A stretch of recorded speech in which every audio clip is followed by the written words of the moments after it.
हम देख रहे हैं कि नई सरकार बनने के फ़ौरन बाद जिस तरह से देश के अलग अलग हिस्सों में मुसलमानों को निशाना बनाकर, मुस्लिम समुदाय को टारगेट करके जो हिंसा और वायलेंस की घटनाएं हुई हैं, कहीं मॉब लिंचिंग हुई है, कहीं जायदादों को नुकसान पहुंचाया गया है, कहीं बुलडोजर चलाए गए हैं, और इसमें कोई एक स्टेट नहीं है बल्कि कई स्टेट इसमें शामिल हैं। मध्य प्रदेश, तेलंगाना, उड़ीसा, उत्तर प्रदेश और राजस्थान के भी कुछ हिस्सों में ऐसा हुआ, हिमाचल प्रदेश। उसकी डिटेल बाद में हमारे साथी आपको बताएंगे।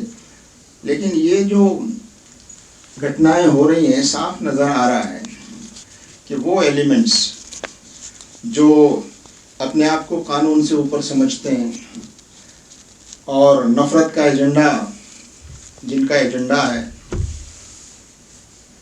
नई सरकार आने के बाद वो फिर से ऐसा लगता है कि अभी उनको लगता है कि वो अपने एजेंडे को आगे बढ़ा सकते हैं और सरकार उनके खिलाफ कार्रवाई कैसे कर सकती है।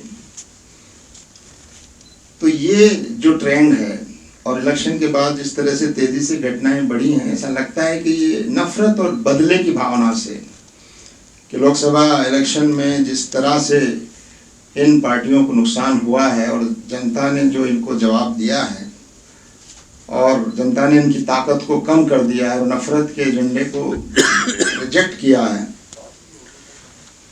तो मुसलमानों के खिलाफ ये एक योजनाबद्ध तरीके से हिंसा की घटनाएं और उनको परेशान करने की घटनाएं बराबर तेजी से बढ़ रही हैं। क्रिश्चियंस के साथ भी ऐसी घटनाएं कई जगह हुई हैं और कई जगहों पर कन्वर्जन के नाम पर उनकी जो रिलीजियस गैदरिंग्स हैं उनको अटैक किया गया है। तो ये हम समझते हैं कि इस देश के लिए और ख़ास तौर से नई सरकार जो बनी है, हम ये कहना चाहते हैं आपके माध्यम से कि सरकार को चाहिए कि वो अपना पुराना रवैया बदल दे और इस देश में संविधान और कानून के मुताबिक शासन को चलाए और सरकारें अपना राज धर्म निभाएं। अब सरकार की निगाह में सारे नागरिक बराबर होने चाहिए, चाहे किसी ने उनको वोट दिया हो या उनके खिलाफ वोट किया हो। ये बात हम पहले भी कहते रहे हैं कि अब ये सरकार भारत की सरकार है। ये जो कहा जाता है फला व्यक्ति की सरकार, व्यक्ति के नाम पर सरकार, ये मैं समझता हूँ कि ये बहुत गलत है। जो सरकार बनती है संविधान की बुनियाद पर बनती है और उसको भारत सरकार कहा जाना चाहिए। किसी व्यक्ति के नाम पर सरकार का चर्चा करना ये खुद भारत का अपमान मैं समझता हूँ। तो हम समझते हैं कि आपके माध्यम से ये संदेश सरकार तक पहुँचेगा कि ये जो घटनाएं हो रही हैं और ये जो उपद्रवी तत्व और नफरत फैलाने वाली जो एजेंसीज हैं, ऑर्गेनाइजेशंस हैं, जो अपने आप को कानून से ऊपर समझते हैं, उनके खिलाफ सख्त कार्रवाइयाँ होनी चाहिए। दूसरी चीज़ जो हम इस मौके पर आपको आपके संज्ञान में लाना चाहते हैं नोटिस में, वो क्रिमिनल लॉज में, आईपीसी में और सीआरपीसी में जो जिस तरह से उनको एक तरह से ख़त्म करके बिल्कुल नए कानून लाए गए। ये बात सही है कि ये कानून अंग्रेज़ों के ज़माने के थे और इसमें अंग्रेज़ों की जो मानसिकता भारतीय नागरिकों के बारे में थी उसकी झलक मौजूद थी और सारे अफसर उस ज़माने में अंग्रेज़ हुआ करते थे ज़्यादातर, तो उनको सज़ा देना या उनके खिलाफ कार्रवाई करना इतना आसान नहीं था। लेकिन अब हम आज़ाद देश हैं तो उन कानूनों को बदला ज़रूर जाना चाहिए था, उनके अंदर ज़रूरी संशोधन ज़रूर होने चाहिए थे, लेकिन पूरे कानून बदल दिए गए, दोबारा से लिखा गया, यहाँ तक के नाम बदल दिए गए। हमारा देश ऐसा देश है जहाँ पर हर राज्य में अलग अलग भाषाएं बोली जाती हैं। बहुत से लोग हिंदी नहीं समझते देश में, लेकिन उन कानूनों को ऐसा नाम दिया गया जो सबको, ऐसे जो अंग्रेज़ी भाषा जो सबके लिए एक्सेप्टेबल होती, उसको बदलकर आप एक संस्कृताइज नाम उसको देकर क्या चीज़ आप थोपना चाहते हैं। दूसरी बात ये कि आपने इन कानून में पुलिस को और ज्यादा अधिकार दे दिए। ये कहा गया कि पुलिस तय करेगी कि एफआईआर दर्ज होनी चाहिए कि नहीं होनी चाहिए। 3 साल से 7 साल तक के जिन अपराधों में सजाएं हैं उनके बारे में पुलिस तय करेगी कि एफआईआर होनी चाहिए कि नहीं होनी चाहिए। एफआईआर होना तो हर नागरिक का अधिकार है। अगर उसको लगता है कि अपराध हुआ है और वो उसको दर्ज कराना चाहता है तो इसको जरूर दर्ज किया जाना चाहिए। तो सरकार को और पुलिस को जिस तरह से और ज़्यादा पावरफुल करके हमारे देश को इन कानूनों के माध्यम से एक पुलिस स्टेट में बदलने की कोशिश हो रही है, और इन कानूनों का दुरुपयोग अपने विरोधियों को सबक सिखाने, विरोधियों को चुप करने, विरोधियों को सजा देने, विरोधियों को अपराधी बनाने में किया जाता रहा है पहले भी, और अब और ज़्यादा किया जा सकता है। इसका ऐसी आशंकाएं और बढ़ गई हैं। इसमें पुलिस हिरासत की जो सीमा है उसको भी बढ़ाया गया है। 60 दिन कर दिया गया है। पहले 15 दिन थे, 60 दिन किए गए हैं, और 60 दिन के बाद भी आप 15-15 दिन का एक्सटेंशन ले सकते हैं, 90 दिन तक। तो ये जो आप इस कानून को जनता के फेवर में करने के बजाय आप एक सरकार एक तरह से एक पुलिस स्टेट में इसको कन्वर्ट करने की कोशिश हो रही है।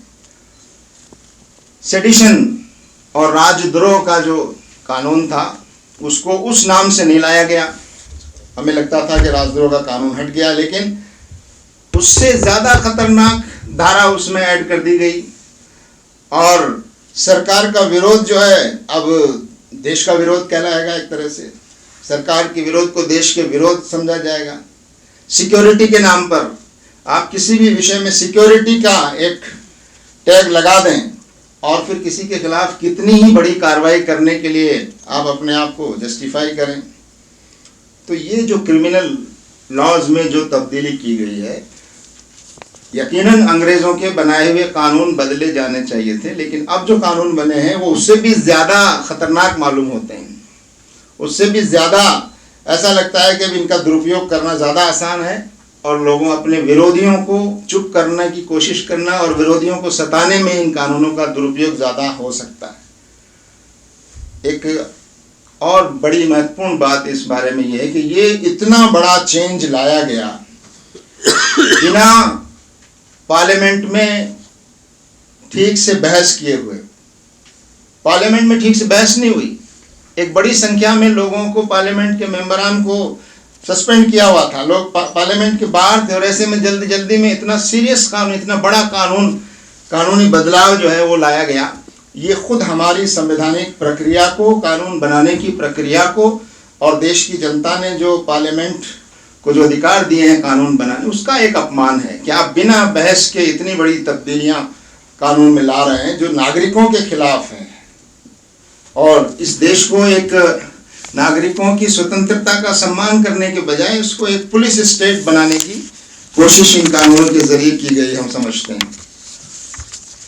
तीसरा मुद्दा तो आप सब जानते हैं, बहुत दिनों से चल रहा है, नीट का एग्ज़ाम, और उसमें जो घोटाले घपले हुए हैं और जिस तरह की गड़बड़ियां हुई हैं वो अब सबके सामने आ चुका है, और इससे देश की जनता का, नौजवानों का, छात्रों का विश्वास हमारे एग्जामिनेशन के सिस्टम पर से उठता जा रहा है, और सरकार बहस करने को तैयार नहीं है, बात करने को तैयार नहीं है। पार्लियामेंट में जब इसके लिए आवाज़ उठाई जाती है कि इस पर बात कीजिए, तो बात करने के लिए सरकार तैयार नहीं है। तो ये एक बहुत ही अफसोस की बात है कि इतना बड़ा एग्ज़ाम जो सेंट्रलाइज तरीके से कराया जा रहा है और उसमें इतने बड़े पैमाने पर घपले घोटाले हुए, यकीनन उसकी जांच की जा रही है। हम समझते हैं कि जांच सामने आएगी, और इस जांच के नतीजे में जो लोग भी दोषी पाए जाएं उनको सजाएं मिलनी चाहिए, और सिस्टम में ऐसे परिवर्तन लाने चाहिए ताकि ऐसी गलतियां फिर न दोहराई जा सकें। सरकार की तरफ से इतने बड़े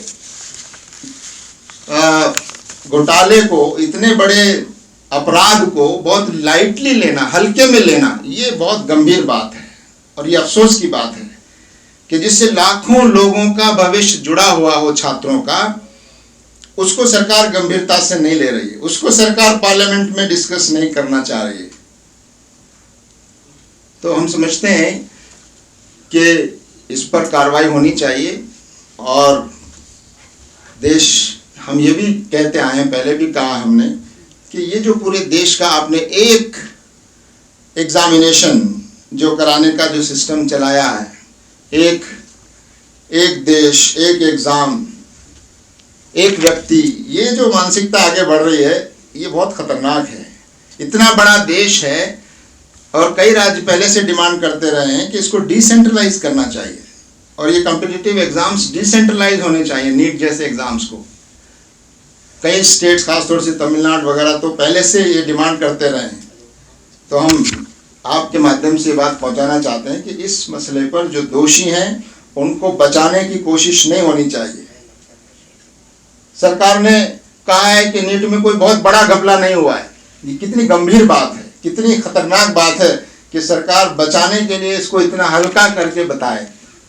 अभी जांच पूरी नहीं हुई है, अभी जांच होना बाकी है और सरकार पहले से उसको बचाने के लिए इस तरह के बयान दे रही है। तो साफ जाहिर है कि सरकार इसके लिए जो दोषी लोग हैं उसको सजा देने में बहुत गंभीर नहीं है।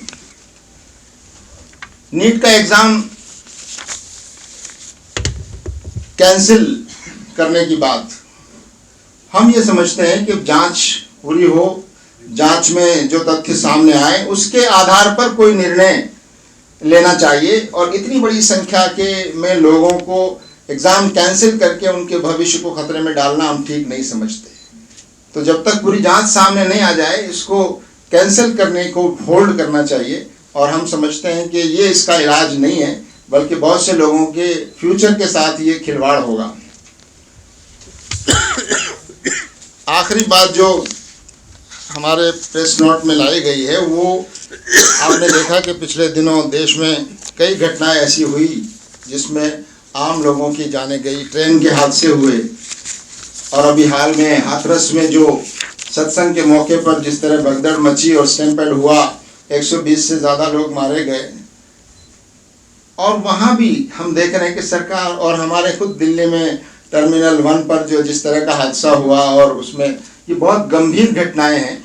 इस पर स्पेशली हमारे साथी शफी मदनी साहब और विस्तार में आपको बताएंगे। लेकिन हम ये समझते हैं कि दोषियों को बचाने की कोशिश नहीं होनी चाहिए। जो भी दोषी है, एडमिनिस्ट्रेशन है, और ऐसे कदम उठाने चाहिए कि इस तरह की घटनाएं दोबारा न हो।